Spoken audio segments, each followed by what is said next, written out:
Last वाला जो topic उसमें इक्वेशन और मोशन में ये कंसोलिडेशन क्वेश्चन था। इसको डिस्कस करते हैं और फिर अपने टॉपिक लॉज ऑफ मोशन को स्टार्ट करते हैं। क्वेश्चन है कि body start from rest with an acceleration a1 after 2 second, another body b start from rest with an acceleration a2 if they travel equal distance in the fifth second after the start of a, then the ratio of a1 and a2 is equal to। अब question को अगर आप पढ़ें तो question में कहता है कि दो बॉडीज हैं, हम उनको नाम दे देते हैं। एक को वन का, क्योंकि एक के लिए वन का सिंबल यूज हुआ है, और दूसरे के लिए टू का। तो ये वन है और ये टू है। वन मूव कर रहा है एक्सेलेरेशन a1 से, और वन के टू सेकंड के बाद टू अपनी मोशन को स्टार्ट करता है और उसकी एक्सेलेरेशन a2 है। अब आगे वो कहता है क्या है कि जो फिफ्थ सेकंड है उसमें ये दोनों इक्वल डिस्टेंस कवर करते हैं। अब फिफ्थ सेकंड के बारे में जो इन्फॉर्मेशन है उसको गौर से पढ़ें कि वो फिफ्थ सेकंड कौन सा है। कहता है दे कवर या travel equal distance in a fifth second after the start of a के स्टार्ट होने के फिफ्थ सेकंड पर। इसका मतलब ये हुआ, जब हमारे पास ए है जो फर्स्ट वन वो स्टार्ट हुआ और उसका जो ओवरऑल फिफ्थ सेकंड है उसको आपने कंसिडर किया, लेकिन नीचे वाले के लिए वो टाइम कौन सा होगा? क्या नीचे वाले के लिए भी वो फिफ्थ सेकंड होगा? नो, नीचे वाले ने तो सेकंड 2 सेकंड के बाद अपने डिस्टेंस को कवर किया। अगर उसने 2 सेकंड के बाद अपने डिस्टेंस को कवर किया, सॉरी मोशन को स्टार्ट किया, तो उसके लिए जो फिफ्थ सेकंड होगा वो कौन सा होगा? वो आपके पास उसका थर्ड सेकंड होगा। वो कौन सा होगा? वो थर्ड सेकंड होगा। तो फिफ्थ सेकंड ए के मुताबिक, फिफ्थ सेकंड ए के मुताबिक जो है उसके अंदर हमने देखना है कि दोनों का डिस्टेंस इक्वल कवर हुआ। इस बात को आप यूं भी देख सकते हो कि लेट से 0, 1, 2, 3, 4, 5 एंड 6। ये लास्ट टाइम मैंने आपको बात बताई थी। ये आपका फर्स्ट सेकंड है, ये आपका सेकंड सेकंड है, ये आपके पास थर्ड सेकंड है, ये आपके पास फोर्थ, और ये आपके पास फिफ्थ। ये फिफ्थ सेकंड है। अब जो ए है या फर्स्ट बॉडी है जिसकी एक्सेलेरेशन a1, उसने अपनी मोशन को स्टार्ट कहाँ से किया? 0 से किया। लेकिन दूसरी बॉडी ने अपनी मोशन को 2 सेकंड के बाद स्टार्ट किया, मतलब 2 सेकंड से। अब 2 सेकंड से जब उसने अपनी मोशन को स्टार्ट किया तो जो फिफ्थ सेकंड बनता है उसके लिए वो कौन सा बनेगा? फर्स्ट, सेकंड और थर्ड, उसके लिए वो बनेगा थर्ड सेकंड। तो ये आपके पास कंडीशन है कि फिफ्थ सेकंड के अंदर दोनों ने जो डिस्टेंस कवर किया वो इक्वल किया। तो बताओ एक्सेलेरेशन की रेशो किसके इक्वल होगी? अब आगे काम आसान है, कंडीशन को यूज करें। तो कंडीशन हमारे पास है कि डिस्टेंस इक्वल है, तो आप यहाँ पे लिखोगे S5 is equal to SO3। I hope आपको फार्मूला याद होगा कि distance covered in n second क्या था। Distance covered in n second का जो फार्मूला था that is VI plus A/2 into 2n-1। ये फार्मूला है distance covered in nth second का। अब यहाँ पर आपने एक चीज़ को देखना है कि VI क्या है। दोनों बॉडीज रेस्ट से स्टार्ट हो रही हैं। अगर दोनों बॉडीज रेस्ट से स्टार्ट हो रही हैं तो दोनों के अंदर VI की वैल्यू 0 आएगी। दोनों एक्सेलेरेट कर रही हैं। अगर दोनों एक्सेलेरेट कर रही हैं तो एक्सेलेरेशन की वैल्यू पॉजिटिव आएगी। अब ये दो चीज़ें देखकर वैल्यू को सब्स्टिट्यूट कर दें तो मेरे पास जो रिजल्ट बनेगा लेफ्ट साइड के ऊपर वो बनेगा A1/2 इंटू 2 टाइम 5-1, और राइट साइड पे क्या बनेगा? A2/2 2 times 3-1। क्लियर? अब आगे जो चीज़ कैंसिल आउट होती है उसको कैंसिल कर दें। दोनों साइड के ऊपर जो 2 होगा वो कैंसिल हो जाएगा। 2 इंटू 5 10-1 9, तो ये आपके पास आएगा 9 टाइम्स A1। 3 इंटू 2-1, ये आपके पास आएगा 5, तो 5 times A2। Last step cross multiply. A2 को लेफ्ट पे ले जाएं, 9 को राइट पे ले जाएं, तो आपका आंसर होगा A1/A2 इज इक्वल टू 5:9। तो करेक्ट आपके पास ऑप्शन यहाँ पर कौन सी है? That is alpha.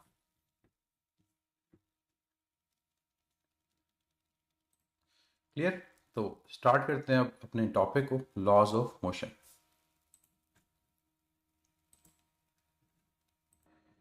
Laws of motion में भी मेरा जो सबसे पहले आप लोगों से क्वेश्चन है वो माइंड्स ऑन एक्टिविटी के अंदर लॉज ऑफ मोशन की लिमिटेशन का है कि हम लॉज ऑफ मोशन को कब अप्लाई करते हैं, वो कौन सी कंडीशन है जिनके ऊपर लॉज ऑफ मोशन अप्लाई होते हैं और वो कौन सी कंडीशन हैं जिन पे लॉज ऑफ मोशन अप्लाई नहीं होते। जैसे हमने इक्वेशंस ऑफ मोशन को जब डिस्कस किया तो हमने कहा कि इक्वेशन ऑफ मोशन तब अप्लाई होती हैं जब हमारे पास एक्सेलेशन कांस्टेंट है। अगर बॉडी की एक्सेलेशन कांस्टेंट ना हो तो आपके इक्वेशंस ऑफ मोशन अप्लाई नहीं होती। इसीलिए प्रोजेक्टाइल मोशन में तो इक्वेशंस ऑफ मोशन अप्लाई होती हैं, लेकिन सिंपल हार्मोनिक मोशन में हम इक्वेशन ऑफ मोशन को अप्लाई नहीं करते। रीज़न एक्सेलेशन कांस्टेंट नहीं है। तो हमारे पास जो लॉज ऑफ मोशन है इनकी लिमिटेशंस भी हैं और वो लिमिटेशंस दो हैं। Number one, first one, laws of motion apply हमारे पास होते हैं स्लो मूविंग बॉडीज पे। अब स्लो मूविंग बॉडीज का मतलब क्या होता है? स्लो मूविंग बॉडीज का मतलब होता है ऐसी बॉडीज जिनकी स्पीड ऑफ लाइट से कम होती है, जिनकी स्पीड ऑफ लाइट से कम हो। क्योंकि अगर बॉडी की स्पीड ऑफ लाइट के कंपेरेबल हो तो फिर आपकी रिलेटिविटी थ्योरी अप्लाई होती है, फिर आपके पास simple laws of motion valid नहीं होते। दूसरी जो हमारे पास इसकी लिमिटेशन है वो क्या है कि लॉज ऑफ मोशन अप्लाई हमारे पास होंगे इनर्शियल फ्रेम ऑफ रेफरेंस में। और ये जो लिमिटेशन है ये सिर्फ और सिर्फ लॉज ऑफ मोशन के लिए नहीं है। हमारे कोई भी फिजिक्स का लॉ हो, हर फिजिक्स का law apply he inertial frame of reference पे होता है। अब इनर्शियल फ्रेम ऑफ रेफरेंस क्या होता है? इनर्शियल फ्रेम ऑफ रेफरेंस उस फ्रेम रेफरेंस को कहा जाता है जिसमें हमारे पास एक्सेलेरेशन की वैल्यू जीरो होती है। इसको हम non accelerated frame of reference भी बोलते हैं। अगर हमारा फ्रेम ऑफ रेफरेंस क्या है? जिसके रिलेटिव हम अपनी मोशन को डिस्कस करते हैं। मैं फ्रेम ऑफ रेफरेंस से रिलेटेड लेक्चर अपलोड कर दूंगा, उसको देखिएगा ताकि आपके फ्रेम ऑफ रेफरेंस से रिलेटेड जो कॉन्सेप्ट है वो बेहतर हो। तो फ्रेम ऑफ रेफरेंस एक बेसिक रेफरेंस पॉइंट है जिसको हम एक रेफरेंस पॉइंट लेकर अपनी मोशन को डिस्कस करते हैं, अपनी स्टेट को डिस्कस करते हैं कि बॉडी उसके एतबार से रेस्ट पर है, उसके एतबार से मोशन में है, क्या फिर वो मोशन यूनिफॉर्म है या वेरिएबल है।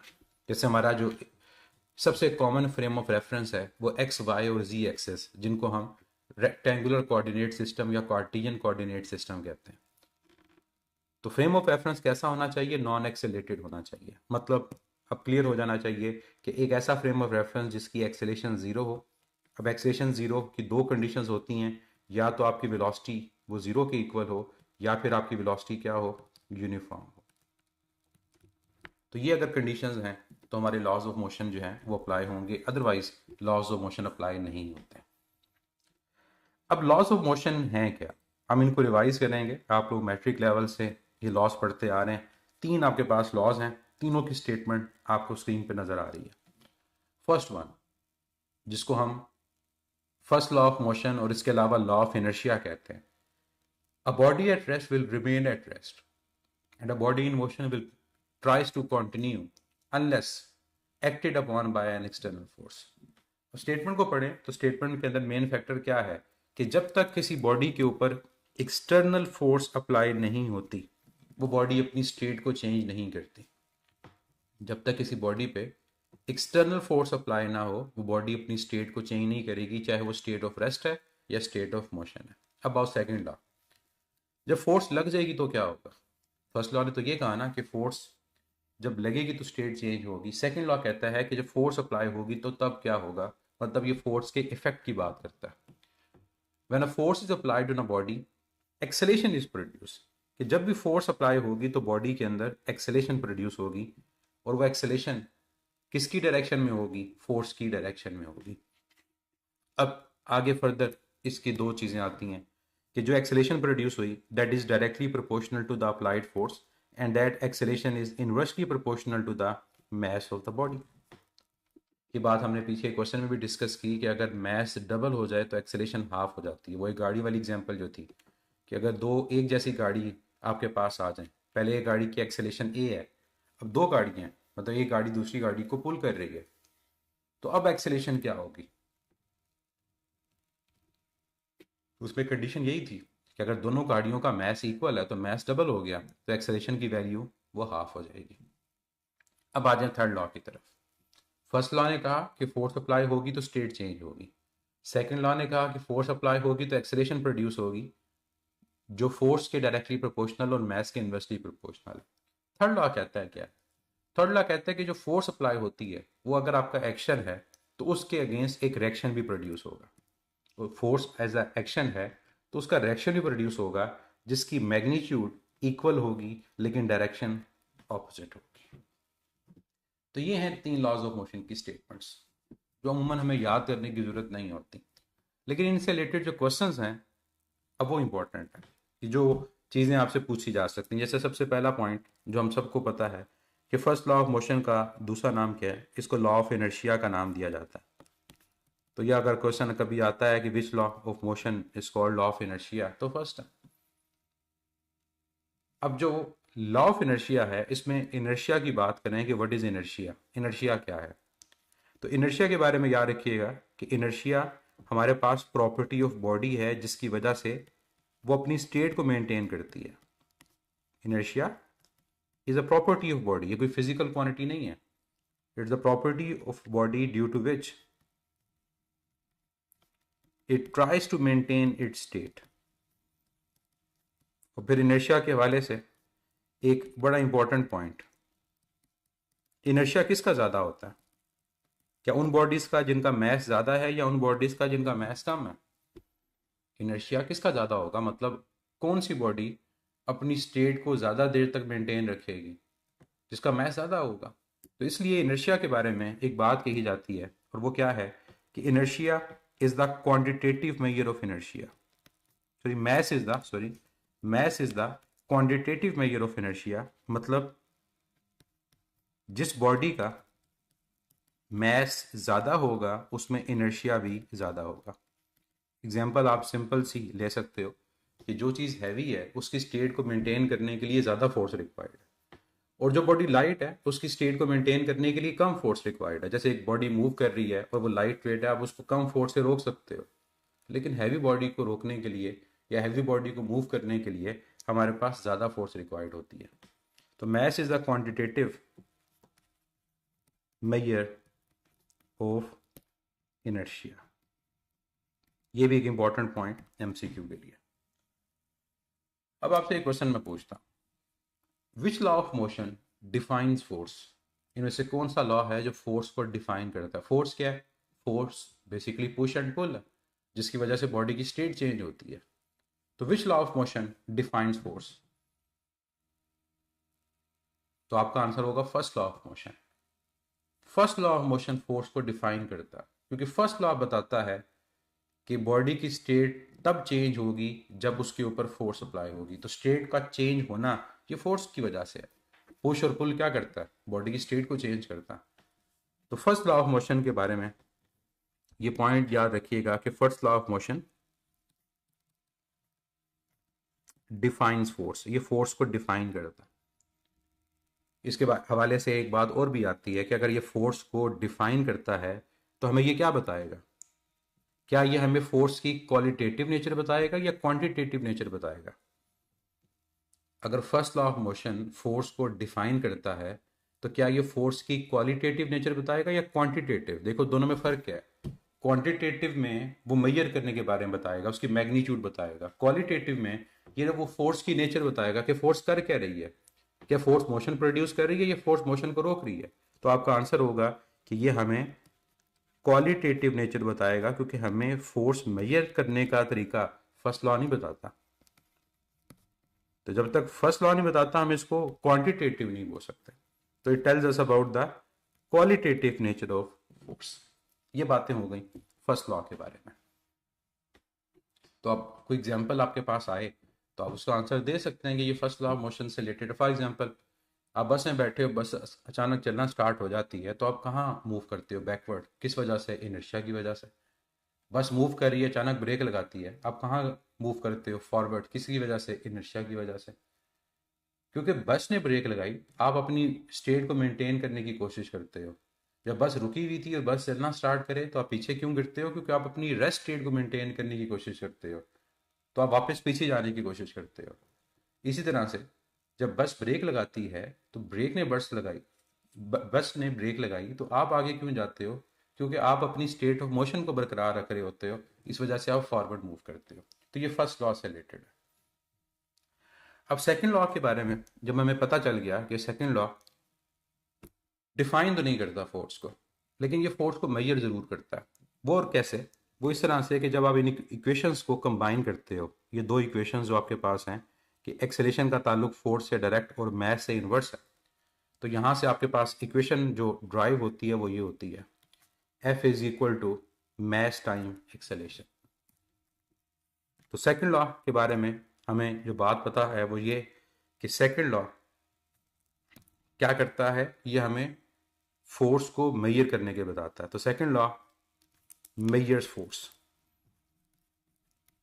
और अगर ये फोर्स को मेजर करने के बारे में बताता है तो ये हमें क्वालिटेटिव नेचर के बारे में बताएगा, क्वांटिटेटिव नेचर के बारे में बताएगा। क्वालिटेटिव नेचर ऑफ फोर्स के बारे में फर्स्ट लॉ, तो ये किसके बारे में बताएगा? ये क्वांटिटेटिव नेचर ऑफ फोर्स के बारे में बता रहा होगा। क्वांटिटेटिव नेचर ऑफ फोर्स, कि फोर्स की मैग्नीट्यूड कितनी ज्यादा है, कितनी कम है, उन चीजों के बारे में उसको मेजर करना है तो कौन सा फार्मूला यूज होगा। इसके अलावा सेकंड लॉ हमें क्या इंफॉर्मेशन देता है? सेकंड लॉ हमें एक्सेलेरेशन को डिफाइन करने के बारे में बताता है। इट डिफाइंस एक्सेलेरेशन, क्योंकि जब आपने कहा कि फोर्स अप्लाई होगी तो एक्सेलेरेशन प्रोड्यूस होगी, और वो एक्सेलेरेशन फोर्स के डायरेक्टली प्रोपोर्शनल और मास के इनवर्सली प्रोपोर्शनल है। नेक्स्ट, सेकंड लॉ के बारे में एक और information, second law of motion हमें रिलेशनशिप बताता है बिटवीन फोर्स एंड मोमेंटम। तो कई दफा ये क्वेश्चन आता है कि which law of motion tells us about the relation between force and momentum. तो आपका वो सेकंड लॉ होगा। फोर्स और लीनियर मोमेंटम का जो रिलेशन है वो हमें सेकंड लॉ बताता है। और कैसे? आप सबको पता है कि यहां पर आप एक्सेलेरेशन की जगह rate of change of velocity put कर सकते हो, डेल्टा वी ओवर टी। तो जब आप यहाँ delta v over T put करोगे तो मास जब वेलोसिटी से मल्टीप्लाई होगा तो मोमेंटम बन जाएगा। तो फिर जो मैथमेटिकल इक्वेशन यहाँ पर आती है वो ये आती है कि force is equal to m times delta v over delta t, और मास इंटू वेलोसिटी मोमेंटम है लेकिन डेल्टा लिखा हुआ है तो चेंज आएगा। तो सेकंड लॉ ऑफ मोशन की एक और स्टेटमेंट अब आपके सामने है। What is second law of motion? It defines as when force is applied on a body, its momentum will change, and that force is equal to rate of change of momentum. तो कहीं पर ये statement लिखी हो कि force is equal to rate of change of momentum, तो ये भी सेकंड लॉ ऑफ मोशन की स्टेटमेंट है। तो फोर्स मोमेंटम की फॉर्म में रिप्रेजेंट होता है, क्योंकि जब फोर्स अप्लाई होगी तो बॉडी एक्सेलेरेट करेगी, उसकी वेलोसिटी चेंज होगी, और जब किसी बॉडी की वेलोसिटी चेंज होती है तो उसका मोमेंटम भी वो चेंज होता है। अब आ जाए थर्ड लॉ ऑफ मोशन की तरफ। थर्ड लॉ ऑफ मोशन क्या है? एक बच्चे ने कहा कि इसको रिपीट करते हैं। थर्ड लॉ ऑफ मोशन में ये बताता है कि जब किसी बॉडी पे एक्शन अप्लाई होता है, जब किसी बॉडी पे एक्शन अप्लाई होता है तो उसके अगेंस्ट एक रिएक्शन भी होता है। इसके सबसे कॉमन एग्जांपल ये है कि जब हम जमीन पे चल रहे हैं या किसी भी सरफेस पे चल रहे हैं तो हम अपने पाँव से जमीन को बैकवर्ड क्या करते हैं? पुश करते हैं। अब जब अपने पाँव से हम जमीन को बैकवर्ड पुश करेंगे तो ये हमारा एक्शन है जो हमने किया किसके ऊपर? जमीन के ऊपर। इसका रिजल्ट क्या होता है? इसका रिजल्ट हम पर होता है कि जमीन हम पर अप्लाई क्या करती है? वो रिएक्शन अप्लाई करती है, और हम कहाँ मूव करते हैं? हम फॉरवर्ड मूव करते हैं। बर्ड्स फ्लाई करती हैं, कोई बंदा स्विम कैसे करता है, तमाम की example third law of motion है कि आपका जो एक्शन होगा उसके अगेंस्ट रिएक्शन भी होगा। कि यानी आपने फोर्स अप्लाई की एक्सेलरेट करने के लिए, तो उस फोर्स के अगेंस्ट एक्शन हुआ, और इस एक्शन और रिएक्शन का आपस में क्या रिलेशनशिप है? इस एक्शन का और रिएक्शन का आपस में क्या रिलेशनशिप है? वो ये कि दोनों की मैग्नीट्यूड इक्वल होगी, लेकिन जो डायरेक्शन है वो हमेशा ऑपोजिट होगी। ये है थर्ड लॉ ऑफ मोशन। अब थर्ड लॉ ऑफ मोशन हमें क्या बता रहा है? थर्ड लॉ ऑफ मोशन हमें ये बताता है कि फोर्सेस हमेशा पेयर्स की फॉर्म में एग्जिस्ट करती हैं। फोर्सेस हमेशा पेयर्स की फॉर्म में एग्जिस्ट करती हैं। एक्शन और रिएक्शन ये पेयर है। क्योंकि जिस नेचर का एक्शन होगा उसी नेचर का रिएक्शन होगा। ऐसा नहीं है कि एक्शन आप कहोगे एक नेचर का है तो रिएक्शन बिल्कुल दूसरी नेचर का होगा, नो। दोनों की फोर्स की जो नेचर होगी वो क्या होगी, वो सेम होगी। फिर क्या एक्शन और रिएक्शन सेम बॉडी पे अप्लाई होते हैं? आंसर है नो। एक्शन अगर आप जमीन पे अप्लाई करोगे, रिएक्शन आप पर अप्लाई होगा। और अगर दोनों फोर्सेस एक बॉडी पे अप्लाई नहीं होती तो वो कैंसल आउट नहीं होगी, तभी हम चल रहे हैं। क्योंकि अगर तो ये कैंसल आउट हो जाए तो फिर हम चलें कैसे? तो जो पॉइंट आपने थर्ड लॉ ऑफ मोशन के हवाले से याद रखने हैं वो क्या? पहला, एक्शन और रिएक्शन को जब आप इक्वेशन की फॉर्म में रिलेट करोगे तो कुछ यूँ लिखोगे कि एक्शन रिएक्शन के इक्वल है, लेकिन नेगेटिव साइन के साथ। नेगेटिव साइन शो करेगा कि दोनों की जो डायरेक्शन है वो ऑपोजिट है। Second point, they never acts on the same body. They never acts on the same body. और अगर वो सेम बॉडी पे अप्लाई हो रहे हैं तो इसका मतलब फिर वो एक्शन रिएक्शन नहीं कंसिडर होंगे। और अगर वो दोनों सेम बॉडी पे अप्लाई नहीं हो रहे तो they will not cancel out. They will not cancel out. लेकिन एक बात यहां पर कही जाती है और वो ये कि हमारे पास एज अ होल जो सिस्टम होगा वो इक्विलिब्रियम में होगा। ये क्यों? जब हम बात करेंगे एज अ होल सिस्टम की तो एज अ होल जो सिस्टम होगा वो किस में होगा, वो इक्विलिब्रियम में होगा। इसकी रीज़न क्या है? तो इसकी वजह रीज़न ये है कि अगर फर्ज करो हमारे पास एक बुक है जो टेबल पे हमने रखी हुई है। अब उस बुक का जो एक्शन है वो कहाँ पर है, वो डाउनवर्ड है। अगर ये टेबल, इसके ऊपर एक बुक पड़ी हुई है तो हमारे पास इस बुक का जो एक्शन है, वेट, वो टेबल के ऊपर है। अब टेबल का जो रिएक्शन होगा वो किस पर होगा, वो उस बुक के ऊपर होगा। अब आपस में ये तो कैंसल आउट नहीं हो रहे, लेकिन जब हम पूरे के पूरे सिस्टम को लेंगे तो सिस्टम के अंदर टेबल और बुक शामिल हैं। तो पूरे के पूरे सिस्टम के अंदर जब आप नेट फोर्स की बात करोगे तो वो किसके इक्वल आएगी, वो जीरो के इक्वल आएगी। तो सेपरेटली ये कैंसल आउट नहीं होते, लेकिन जब हम एज अ होल पूरा सिस्टम लेते हैं तो फिर वो बुक और टेबल वो सिस्टम का हिस्सा है। तो फिर उस पूरे सिस्टम के ऊपर कोई फोर्स अप्लाई नहीं हो रही, तो फिर हम क्या कहेंगे कि एज अ होल उसके ऊपर जो नेट फोर्स अप्लाई हो रही है वो क्या है, जीरो। तो आपस में कैंसल आउट नहीं करते, ये पॉइंट याद रखिएगा। लेकिन जब एज अ होल सिस्टम लेंगे तो नेट फोर्स की वैल्यू क्या आएगी, वो जीरो के इक्वल आएगी। तो ये दोनों बातें डिफरेंट रेफरेंस से की जाती हैं, तो इनका ख्याल रखिएगा। नेक्स्ट पॉइंट जो इंपॉर्टेंट है थर्ड लॉ ऑफ मोशन के बारे में वो ये कि थर्ड लॉ ऑफ मोशन हमें ये बताता है कि हमारे पास नेचर के अंदर जो फोर्सेस हैं वो पेयर्स की फॉर्म में एग्जिस्ट करती हैं। तो एक्शन और रिएक्शन एक पेयर है, वेट उसका रिएक्शन, ये एक दूसरे का पेयर होगा। क्लियर? ये हैं आपके लॉज ऑफ मोशन और वो बातें जो इंपॉर्टेंट हैं थ्योरेटिकली एमसीक्यू के हवाले से। अब ब्रीफली इनर्शिया के बारे में बात कर लें। इनर्शिया क्या है? मैंने आपको बताया कि inertia is a property of body due to which it tries to maintain its, क्या आंसर होगा, it tries to maintain its state. वो अपनी स्टेट को मेंटेन करता है। और जब स्टेट को डिफाइन करें कि वो स्टेट क्या हो सकती है, तो आपका आंसर होगा that may be state of rest and that may be state of motion. वो स्टेट ऑफ रेस्ट भी हो सकती है, वो स्टेट ऑफ मोशन भी हो सकती है। इनर्शिया हमारे पास तीन तरह का कंसिडर किया जाता है। हमारी बुक में तो इसके हवाले से डिटेल नहीं है, लेकिन आपको मैं बता दूं कि इनर्शिया तीन तरह का है, मतलब तीन तरह की स्टेट बॉडी मेंटेन करने की कोशिश करती है। अगर एक बॉडी रेस्ट पर है और वो ट्राई करे कि वो रेस्ट पर रहना चाहे तो फिर ये इनर्शिया ऑफ रेस्ट कहलाता है। अगर एक बॉडी मोशन में है, जैसे एक बॉडी मूव कर रही है, तो उसको रोकने के लिए फोर्स अप्लाई करेंगे, ब्रेक अप्लाई होगी, तो फिर ये इनर्शिया ऑफ मोशन है। और तीसरा इनर्शिया क्या होता है? तीसरा होता है इनर्शिया ऑफ डायरेक्शन, जिसमें एक बॉडी अपनी डायरेक्शन को मेंटेन करने की कोशिश करे, लेकिन कोई फोर्स अप्लाई हो और उसकी डायरेक्शन को चेंज कर दे। तो ये तीन तरह के इनर्शियाज होते हैं, inertia of rest, inertia of motion, और थर्ड वन हमारे पास क्या है, वो इनर्शिया ऑफ डायरेक्शन है। जैसे एक बॉडी मूव कर रही है तो फ्रिक्शन उसकी मोशन को रोकने की कोशिश करती है, लेकिन बॉडी अगर रेजिस्ट करे अपनी स्टेट को मेंटेन करने के लिए तो फिर हमारे पास क्या होगा, that is inertia of motion. फिर मुख्तलिफ तरह के क्वेश्चन इससे रिलेटेड आपके पूछे जाते हैं। जैसे एक बच्चे ने यहाँ पर बोर्ड वाले क्वेश्चन की एग्जांपल दी, ये बुक में भी बनी होती है एग्जांपल के। हमारे पास फर्ज करो आप बोट में बैठे हुए हो, ठीक है, और आपके पास कोई एक वेट है और आप उस वेट को किसी तरफ फेंकते हैं। फर्ज करें ये बोट है और इस बोट में ये आप बैठे हुए हैं। अब आपके पास एक हैवी वेट है और आप उस हैवी वेट को अपने से अवे फेंकते हैं, तो क्या होगा? क्या बोट जो है जिस तरफ वेट फेंका उस तरफ मूव करेगी या उससे अवे मूव करेगी?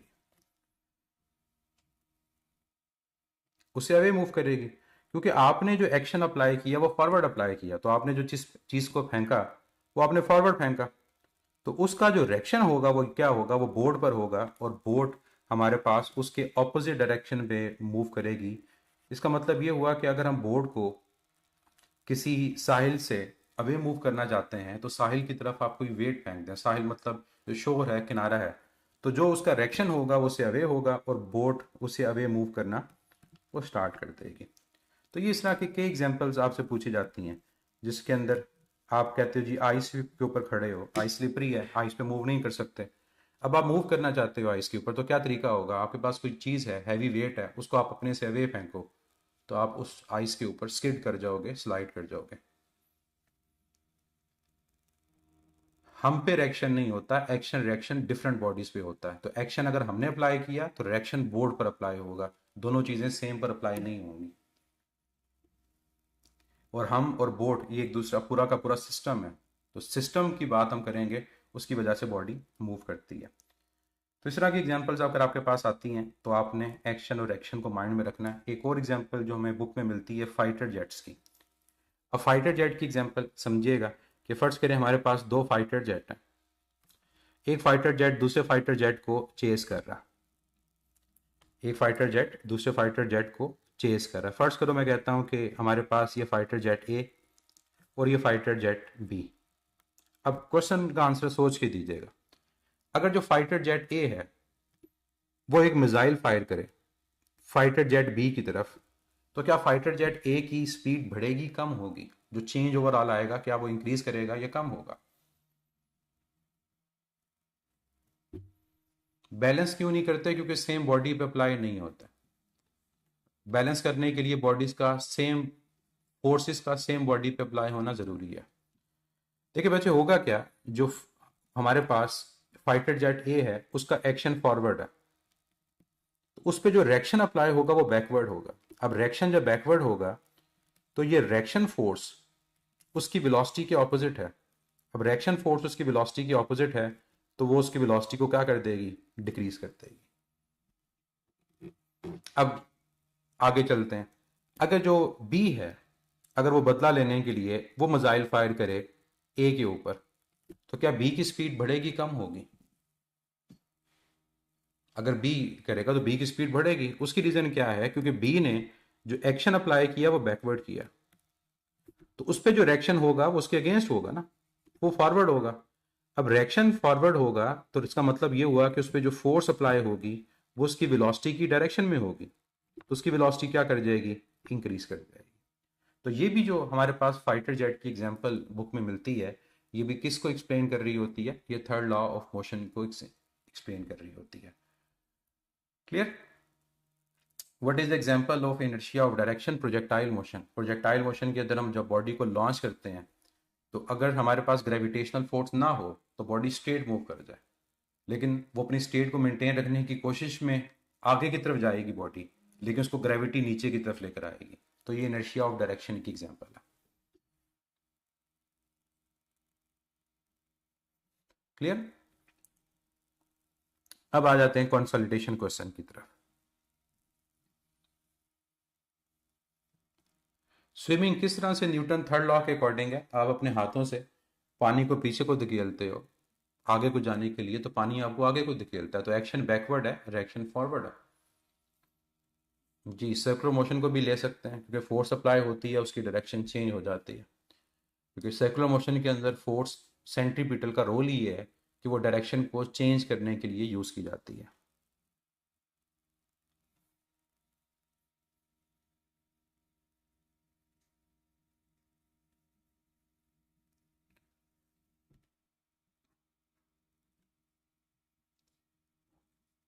एज अ होल सिस्टम की बात करेंगे तो बिल्कुल इक्विलिब्रियम में होगा।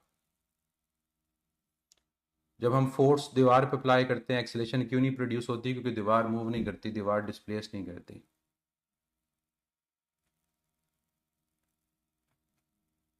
आपके gravitational law, Kepler's law space पे अप्लाई होते हैं।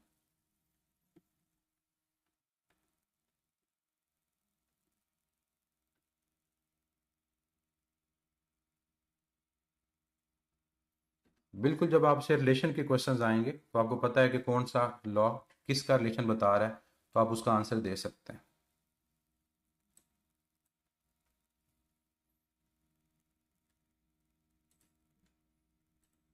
क्वेश्चन आपकी स्क्रीन के ऊपर है, क्वेश्चन को पढ़ें। 9 coins are put on a table of each other on a table, each coin has a mass m kilogram, the direction of the fifth coin counted from bottom on the sixth coin is. अब question की statement के मुताबिक आप diagram को draw करें, तो total हमारे पास कितने कॉइन्स हैं? 9 कॉइन्स हैं।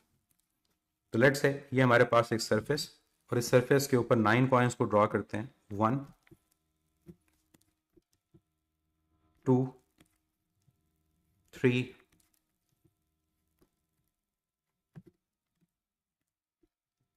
4 5 6 7 8 और ये 9। ये 9 कॉइन्स आपके पास एक टेबल पे पड़े हैं। अब कहता है each coin has a mass m, हर कॉइन का जो मैस है वो m है। तो कहता है अगर नीचे से काउंट करें, counted from bottom the direction of fifth coin on the six coin. अब देखो फिफ्थ कॉइन कौन सा बनेगा? नीचे से काउंट करें तो ये हमारे पास होगा फर्स्ट, ये हमारे पास है सेकंड, ये हमारे पास थर्ड, ये फोर्थ, ये फिफ्थ और ये है सिक्स। तो नीचे से काउंट करते हुए ये आपके पास फिफ्थ कॉइन है। अब क्या फाइंड करना है कि फिफ्थ कॉइन का रिएक्शन किसके ऊपर? सिक्स कॉइन पे क्या होगा? तो बच्चे फिफ्थ कॉइन का रिएक्शन सिक्स पे वही होगा जो उसके ऊपर एक्शन होगा। तो मुझे बताएं फिफ्थ के ऊपर कितनी फोर्स अप्लाई हो रही है? फिफ्थ के ऊपर कितने कॉइन्स हैं? फिफ्थ के ऊपर कितने कॉइन्स हैं? फिफ्थ के ऊपर टोटल हमारे पास 4 कॉइन्स हैं। इसका मतलब ये हुआ कि हमारे पास 4 कॉइन्स का जो वेट है वो फिफ्थ कॉइन पर अप्लाई हो रहा है। तो 4 कॉइन्स का कितना वेट होगा? अगर आप चारों को ऐड करो तो आपके पास होगा mg टाइम्स 4। अब 4 mg हमारे पास एक्शन है किसके ऊपर? On fifth coin. तो यहां कौन सा लॉ अप्लाई होगा? यहां अप्लाई होगा आपके पास थर्ड लॉ ऑफ मोशन। तो 4 mg is the action on fifth coin, is the action on fifth coin. तो रिएक्शन क्या होगा? रिएक्शन भी तो इतना ही होगा। तो रिएक्शन फोर्स हमारे पास जो अप्लाई होगी वो कितनी होगी? That will be again 4 mg। तो 4 mg is the reaction on sixth coin by fifth coin. तो सिंपल सा क्वेश्चन। तो ऐसा कोई भी क्वेश्चन हो तो आपने उसको थोड़ा सोचना है। जैसे मैंने यहाँ पर डायग्राम ड्रॉ की ताकि मुझे आइडिया हो जाए कि मेरे पास जो नीचे से पांचवा कॉइन है उसके ऊपर कितने कॉइन्स पड़े हैं। तो उसके ऊपर मुझे पता चल गया कि कॉइन्स कितने हैं, वो 4। तो 4 का वेट 5 कॉइन्स पे आ रहा है, तो ये 4 का वेट 4 mg ये एक्शन होगा। तो रिएक्शन कितना होगा? रिएक्शन भी उतना ही होगा। क्यों? Because third law of motion, जितना एक्शन होता है उतना ही आपके पास रिएक्शन होगा। तो ऐसा कोई भी क्वेश्चन बनाया जा सकता है, बुक्स का क्वेश्चन बनाया जा सकता है, ब्रिक्स का क्वेश्चन बनाया जा सकता है, तो आप उसका आंसर दे सकते हो। कॉइन्स को चेंज किया जा सकता है। फर्स्ट करो मैं एट्थ कॉइन की बात करता, एट्थ कॉइन। तो एट्थ कॉइन कौन सा आपके पास है? ये 6 हो गया, ये 7, ये आपके पास 8। तो 8 कॉइन के ऊपर एक ही कॉइन पड़ा है ना, तो एक्शन कितना होगा एट्थ कॉइन के ऊपर? mg। तो रिएक्शन कितना होगा? वो भी mg होगा। और अगर मैं कहता हूं कि टॉप से मैंने एट्थ कॉइन काउंट करना है, टॉप से एट्थ कॉइन, तो टॉप से एट्थ कॉइन का मतलब होगा आपका सेकंड। टॉप से अगर एट्थ कॉइन की बात करेंगे तो वो सेकंड कॉइन है। तो फिर कितना वेट है उसके ऊपर? देखें उसके ऊपर कितने कॉइन्स है टोटल? 7। फिर 7 mg आपका आंसर होगा। तो इस तरह से आप इस क्वेश्चन को इजीली सॉल्व कर सकते हैं कि जितना एक्शन होगा, जितनी फोर्स अप्लाई उस बॉडी पे होगी, उतना ही उस पर क्या होगा? वो रिएक्शन होगा। ये फोर्सेस इक्वल होंगे मैग्नीट्यूड में, बस डिफरेंस होगा इनका ओवरऑल डायरेक्शन। अब मुझे बताएं कि क्या ये कॉइन का सिस्टम इक्विलिब्रियम में नहीं है? अगर जिन बच्चों को इक्विलिब्रियम की डेफिनेशन भूल गई है, तो इक्विलिब्रियम क्या था? जब किसी बॉडी की एक्सेलेरेशन जीरो होती है तो वो सिस्टम इक्विलिब्रियम में होता है। अब मुझे बताएं, क्या इस पूरे सिस्टम की एक्सेलेरेशन जीरो नहीं है? तो इस सिस्टम की अगर एक्सेलेरेशन जीरो है, इसका मतलब ये हुआ कि एज अ होल ये पूरा का पूरा सिस्टम क्या है, ये पूरा सिस्टम हमारे पास इक्विलिब्रियम के अंदर है। और ये था इक्विलिब्रियम की mathematical form. If sum of all the forces acting on a body is equal to zero, तो ये फोर्सेस का सम जीरो हम सिस्टम के ऊपर ले रहे हैं। और जब सिस्टम के ऊपर लेंगे तो हम क्या कहेंगे कि बॉडी किस में है, बॉडी इक्विलिब्रियम के अंदर है।